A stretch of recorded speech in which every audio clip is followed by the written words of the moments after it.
Look at my screen. Look at my lens. You can't zoom in that far. There's a guy standing right there. Look at his face. Oh. What the? Oh, bro, it's coming. Oh, crap. Wait, don't. The Appalachian Mountains are peaceful by day, miles of quiet trails, open sky, and woods that feel a world away from everything. But once you're deep inside them, that peace can shift fast. Out here, strange encounters don't just happen. They linger. Tonight, we're looking at 6 of the most disturbing Appalachian encounters ever caught on camera. Moments where hikers realized the forest wasn't as empty as it first seemed. The Appalachian Trail is supposed to be an escape, a path where the world's noise fades into wind in the trees. But on May 10, 2019, in Virginia's Jefferson National Forest, that path became the setting for a horror story 4 hikers never saw coming. One of them was 43-year-old Ronald Stronghold Sanchez Jr., an Army veteran.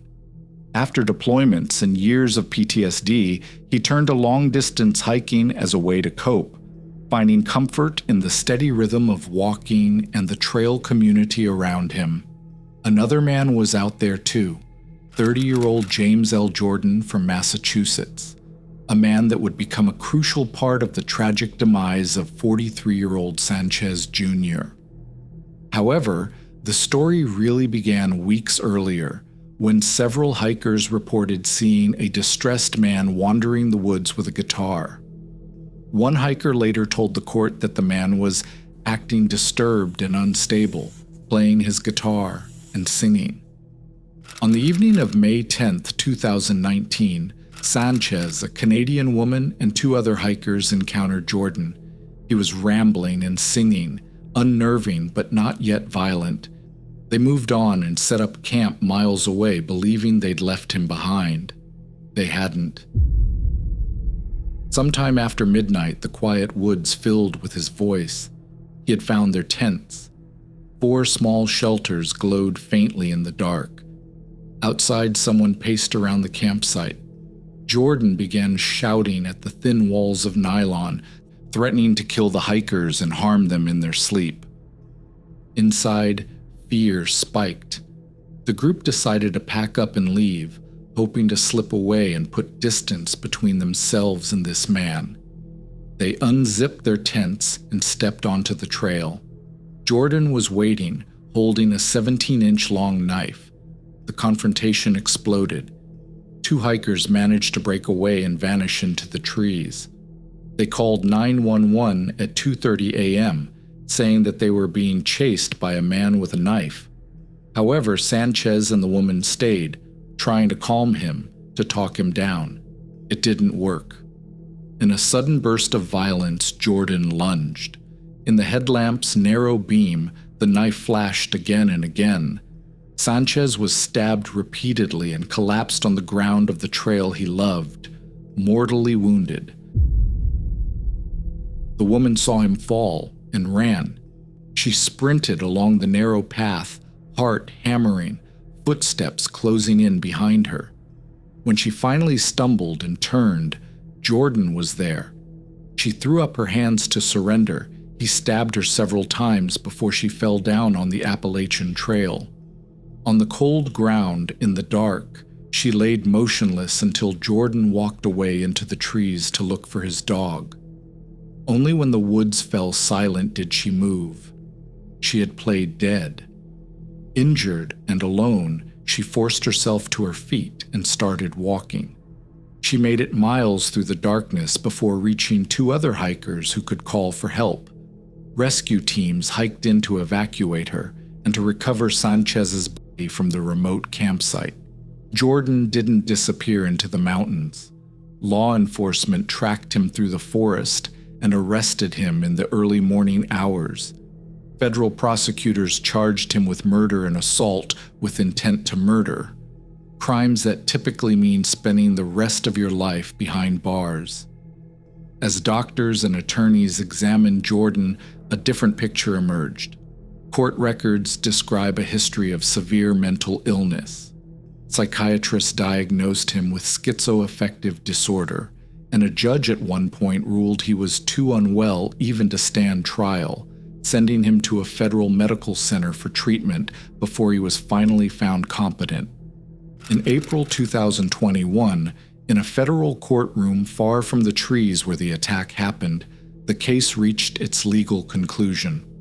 Instead of a jury trial, both sides agreed that Jordan would plead not guilty by reason of insanity. A judge accepted the plea, finding that at the time of the attack he was unable to understand the wrongfulness of his actions. That didn't mean he walked free. Under the court's order, Jordan was committed to a secure psychiatric facility.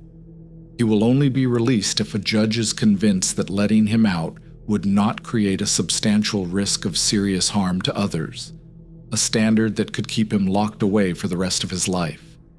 The Appalachian Trail continues without him. Hikers still pass the quiet stretch of forest where this attack happened, most of them unaware they're walking over the ground where Ronald Stronghold Sanchez Jr. spent his final night, or that a wounded woman once staggered past in the dark, fighting to stay alive. For the trail community, the story is a reminder that even in places built on peace and solitude, people bring their own demons. Sometimes they hike to heal, and sometimes, as on that night in 2019, those demons break loose. On March 1st, 2022, two brothers from the channel Squatch TV were out exploring the Appalachian woods alone at night, and it didn't take long before blood-chilling screams began echoing through the silence. Instead of running, the brothers became even more intrigued. Determined to find out where or who those screams were coming from, they decided to head deeper into the darkness to investigate.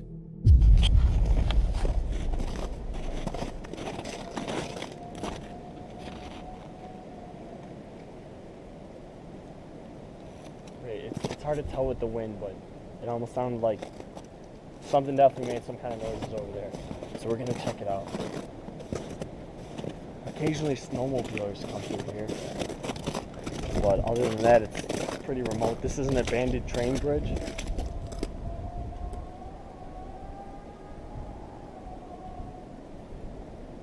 Okay. Only a few seconds later, the screams start again, sharper, closer, and far more unsettling.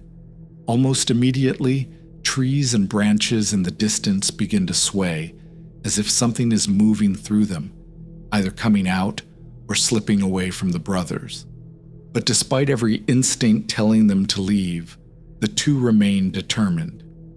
Locked into the moment and into their mission, they continue forward, desperate to find out what or who could be making those horrifying sounds. Yeah, my brother said he heard some weird things, but that's pretty weird. I've never heard a grizzly bear sound like that before. Whew. You got like chills going down your spine? Yup. I hope the camera got that. Oh, you take that one path up here. Yeah. Is that right there? Yeah. Take to the babies.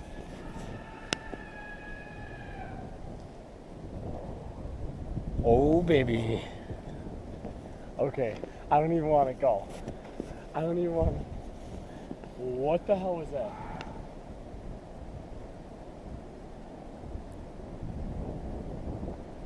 Dude, this. Should we? You got, do it for the video? you got your knife? What the fuck is that?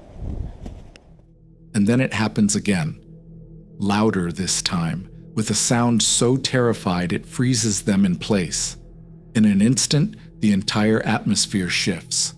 One of the brothers hesitates, quietly debating whether this is even a good idea anymore. But with a knife in hand and determination pushing them forward, they convince themselves nothing too bad could really happen out here. What they didn't know was that the most terrifying part of the night was still ahead of them. As they climb the earth bank, darkness swallows them whole, yet the sounds don't stop. doing some really fucking spooky shit, dude. I'm only giving it like maybe 5 more minutes. So we're walking. Yeah. We're in the middle of the woods, about half an hour from my house. I only got a knife, but that's not gonna stop grizzly bear or whatever this is. So, it's coming from up there. I don't even know if I want to. We'll see what it is, but at the same time, it's like, I mean, this is like something fucking unknown. Alright. Let's be safe how long we're out here, because I think there's a storm coming. It's getting real windy. Alright.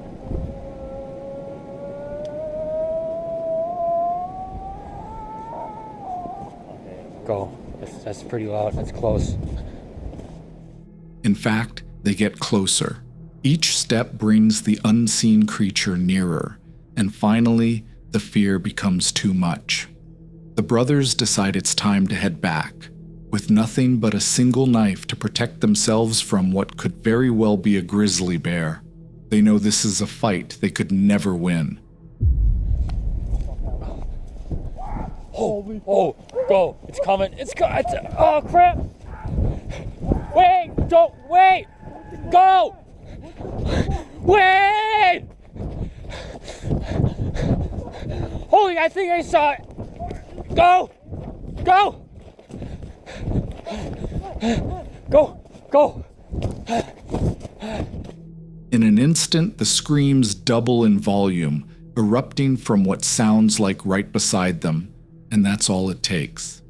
The brothers sprint for their lives, tearing through the dark woods until they finally reach their car, breathless and shaking.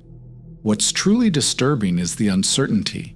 At the start, the trees can be seen rustling and shaking on camera, yet when they get closer, the screams begin to sound almost human.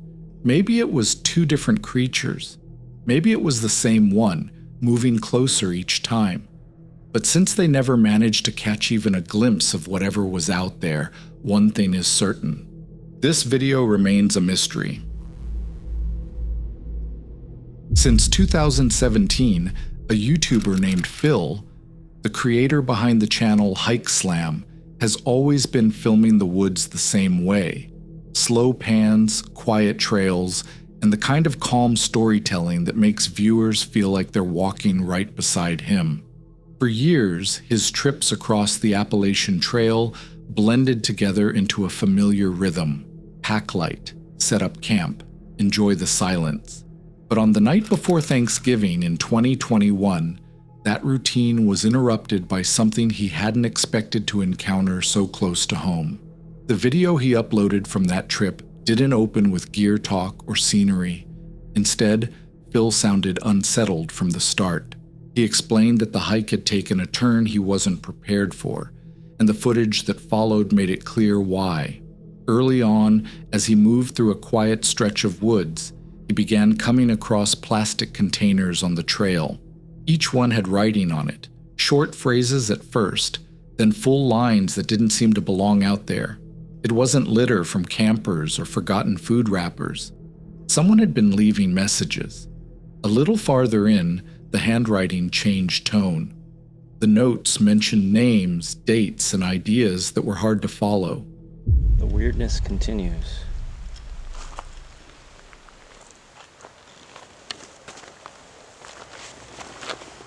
What the hell?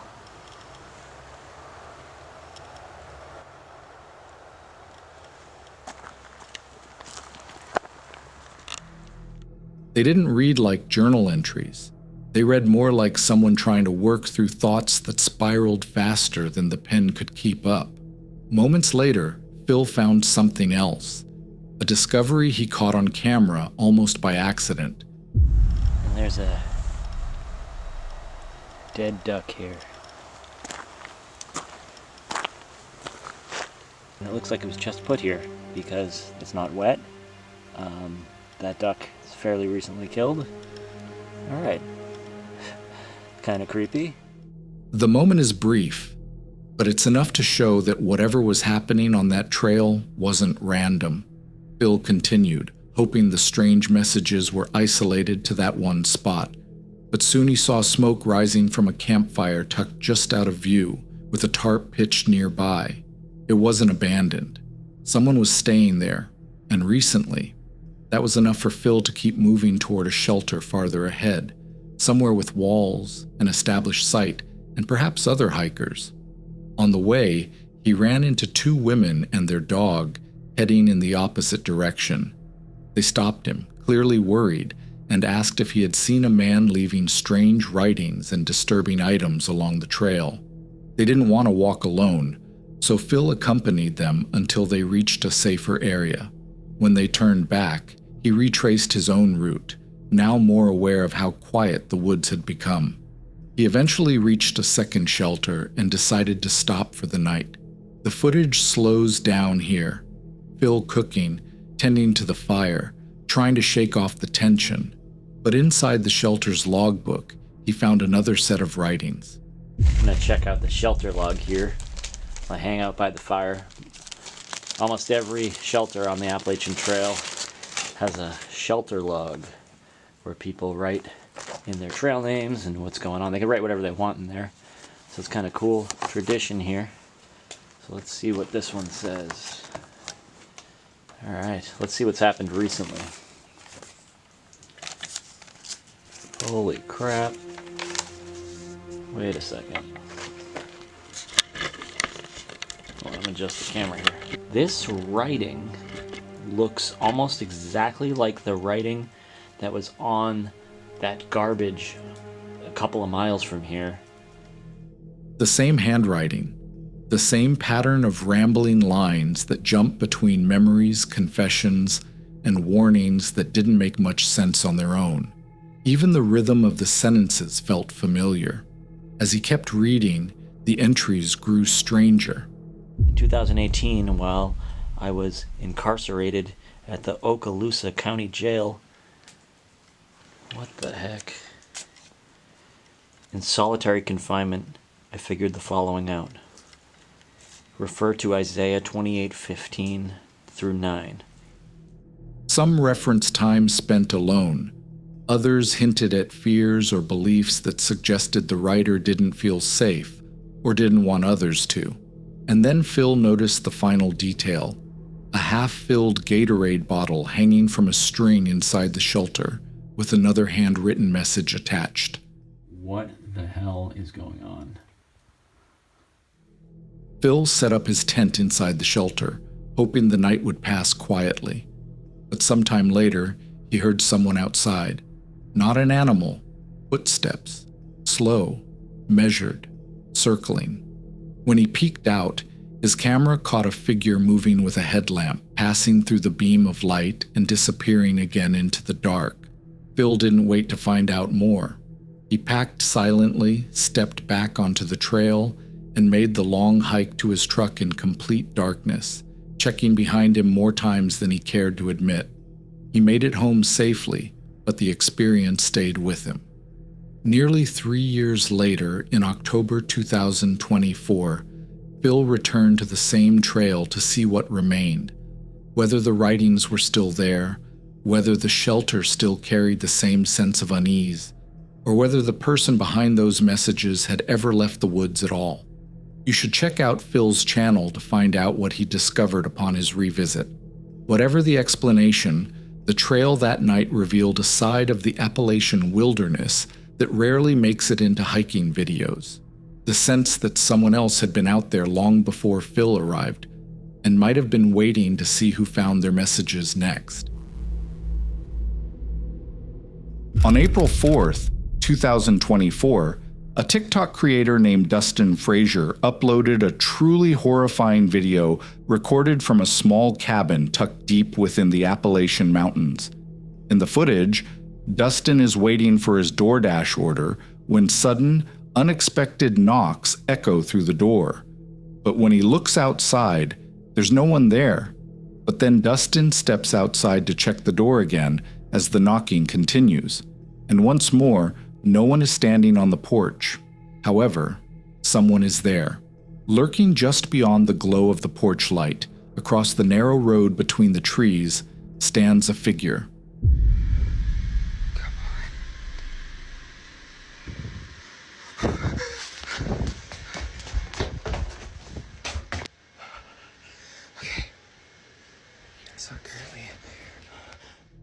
creepy, frail-looking older woman is staring directly at him from the darkness.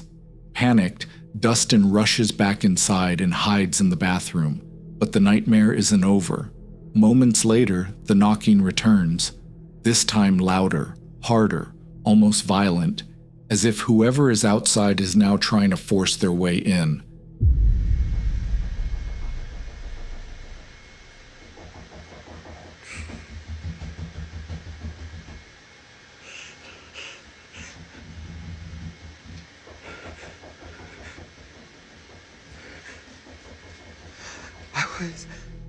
With water almost running out of his eyes and heavily breathing, you can clearly see the fright in Dustin's eyes as he is home alone for the night. The video cuts off abruptly, but the next day, Dustin uploads a follow-up, this time from an airport terminal.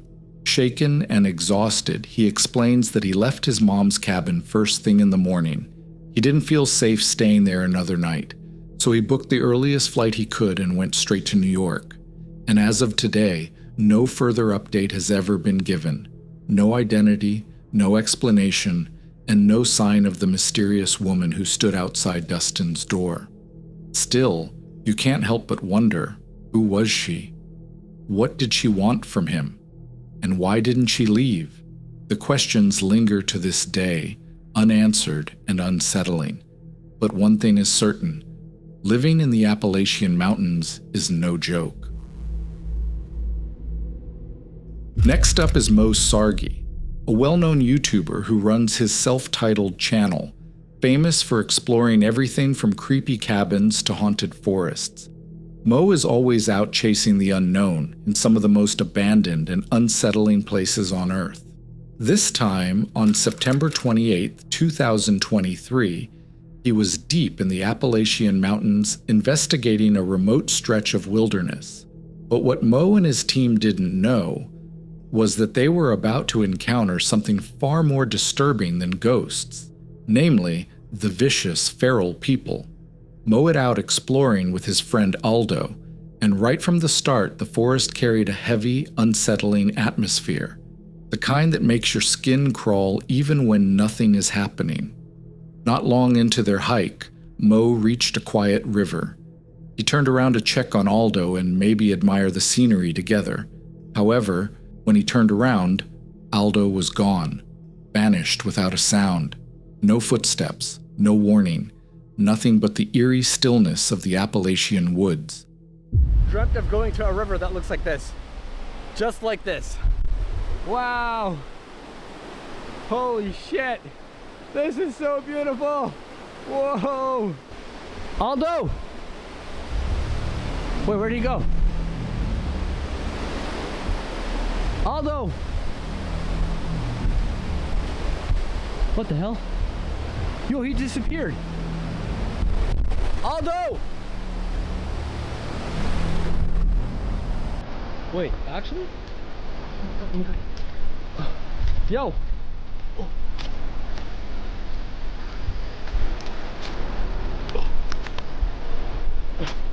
Yo!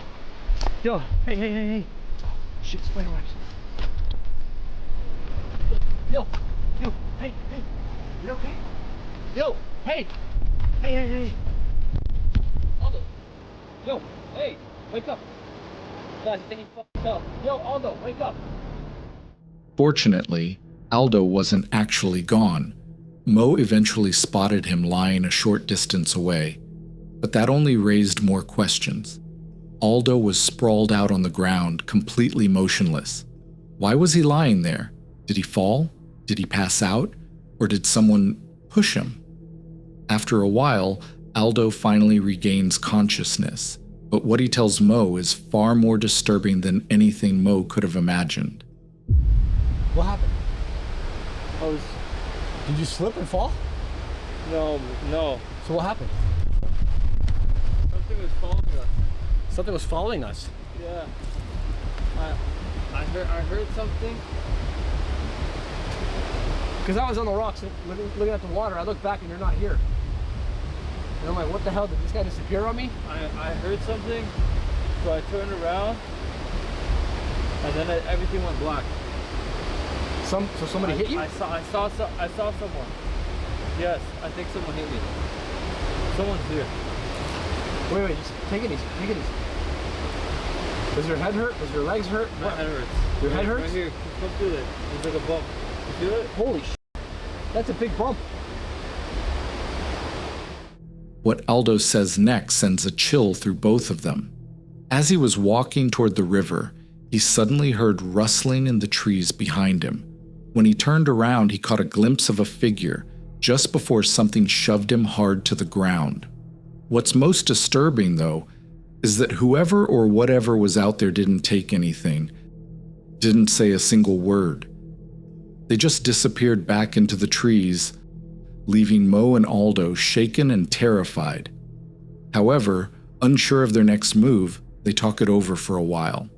Aldo wants to get out of the forest immediately, while Mo is determined to keep the exploration going, which means they'll be camping inside one of the abandoned houses hidden deep in the Appalachian Mountains. I think we should get the hell out of here, man. I literally got attacked. Well, we do want to camp out here. That's the point of this challenge. I said we go back up the steps and we camp out in that area where the toilet is. Yeah. The abandoned houses. Yeah. And we just chill there for the night. I agree. That's a good idea. The duo chooses to stay overnight, making their way toward the abandoned buildings concealed within the forest. It seems like the perfect spot until something forces them to rethink that plan. As soon as they step inside one of the abandoned buildings, loud banging echoes through another room.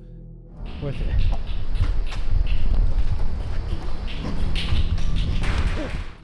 Forcing the duo to sprint back outside as quickly as possible. They nearly stumble on their way out, but they keep running, only slowing once they believe they've put enough distance between themselves and whatever is haunting the structure. When they finally turn back, they see something deeply unsettling. Wait, what's that in the window? What's that in the window? Oh my god. Oh my god. There's a face. Dude, look at my screen. Look at my lens. You can't zoom in that far. There's a guy standing right there. Look at his face. Oh. What the fuck is that? Let's go. What the fuck is that? Go now. Go now. Oh my god. A hooded man standing at the edge of a window, staring directly at Mo and Aldo with an unnerving, unbroken glare. The sight is enough to send the duo running again. Night fell, and it had been a few hours since the duo decided to head home, but they never made it that far. When they ran from the hooded figure earlier, they accidentally veered off the trail, and too terrified to go back the same way, they tried taking a shortcut through the forest. But as they pushed deeper between the trees, they quickly lost all sense of direction. Alright, so we're officially lost somehow. No clue where the hell we are, but we're trying to make our way out.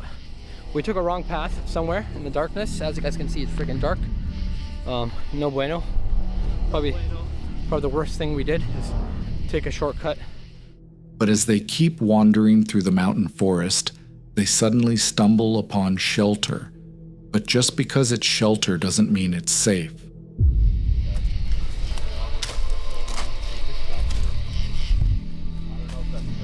Oh! Yo, shelter. Yes. Shelter.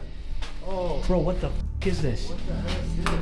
Oh my god, yes. We're so exhausted, guys. Literally in the middle of the forest. Oh my god. For hours, we randomly find this? Both of them are completely exhausted, and with the time pushing 3 a.m., they sit down to rest for the rest of the night. But fate clearly has other plans, because only a couple hours later, both howling and rustling can be heard from just outside the shelter, toying with the two, and the atmosphere shifts in an instant. We're hearing howling and some rustling in the bushes. I think we should just try to get the hell out of here. We're pretty rested now. We've been here for a few hours. Yeah. I feel rested. Yeah. And I had some of my snacks to give me a bit of energy. I am still thirsty, but whatever. I had some Skittles. I think we should just keep heading out on trails. Let's just go slowly. Yeah. Slowly but surely. Yeah, 100%. And we'll make it, I think. All right, that's what we're gonna do. Unfortunately, the duo never managed to find a way out. Hours later, they ended up right back at the same shelter. completely disoriented, cold, and running out of options. With Mo's cameras dead and only his GoPro still hanging on, they recorded one final update. It was a tiring night, man. That was creepy, man. We actually, as you guys saw, we took turns staying awake, but I guess the sun is finally coming out. So soon everything's gonna be lit up, but we can actually start to see now. So Yeah. we can probably start finding our way out of here. But we're not at the woods yet. We still have quite a bit of a hike out of here. Like Yeah. a lot of a hike. How's your battery doing? Mine's almost dead, man. I'm using my GoPro now because my other camera died. My Okay. night vision camera, it died. I don't have any more batteries for it. I only have half a battery left for this. So Yeah. it's morning now. We're gonna find our way out of here and get the out. I'm never coming back here again. Me That was a neither. terrifying night. Thankfully, since the video was uploaded and many more videos have followed, we can only assume the two eventually made it out of the Appalachian Mountains alive. On November 6, 2024, the YouTuber Brant, creator of the channel Brant Hikes, uploaded a truly disturbing video. His channel mainly focuses on hiking, especially along the Appalachian Mountains, a place he knows as well as home. But on this particular trip, while hiking a stretch of the Appalachian Trail he had walked hundreds of times before, a routine overnight camp would quickly turn into a nightmare unlike anything he'd ever experienced. Like always, the video begins with a peaceful morning coffee in the wild, accompanied by Brant's calm, smooth voice as he explains the day's plan. And for most of the video, nothing unusual happens. It's just Brant hiking alone through the quiet, empty trails of the Appalachian Mountains. After nearly half a day of walking, he reaches an empty shelter deep in the wilderness, a rare luxury when you're hiking the Appalachian Trail. But Brant isn't a fan of shelter camping. He prefers sleeping on the hard ground with nothing but a tarp stretched above his head, so he keeps going.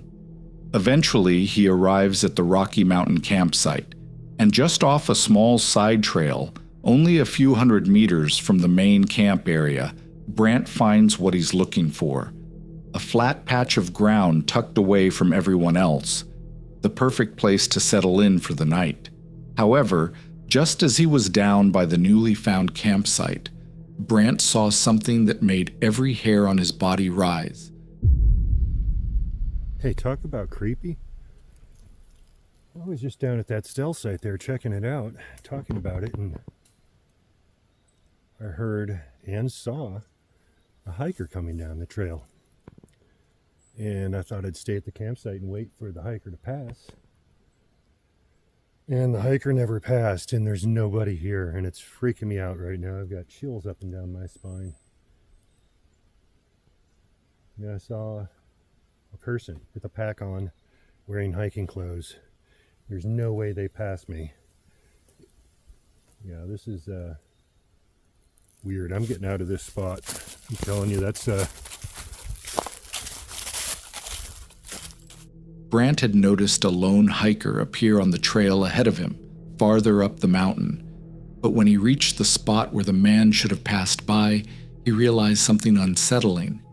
He had never seen the hiker come down, and knowing this section of the Appalachian Trail like the back of his hand, Brant was certain there were no side paths, no shortcuts, and nowhere else the man could have gone. The realization sent a chill straight through him. Feeling uneasy, Brant decided to leave his chosen campsite for the moment and move on. As Brant continues moving away from the area, he mentions that this actually wasn't the first time he'd seen someone that day. you know, honestly, that's the second time today that's happened. And the first time is when I was sawing that log, and I looked over and I was like, oh, someone's coming up the trail. The log will be sawed for them when they get here, and there was never anybody there. But before he can elaborate further, he's forced to cut the video short, as his camera battery is on low battery. In his final update, Brant says he plans to put as much distance as possible between himself and this section of the mountain before nightfall, and hopefully get a decent night's sleep once he's far enough away. And that'll be all for tonight's video. If these 6 encounters prove anything, it's that the danger in the Appalachians may very well come from the people you meet where you least expect them. If you enjoyed the video, be sure to like, subscribe, and check out the cards on screen for more disturbing encounters caught on camera. And as always, stay safe out there. You can never really be sure who's sharing the trail.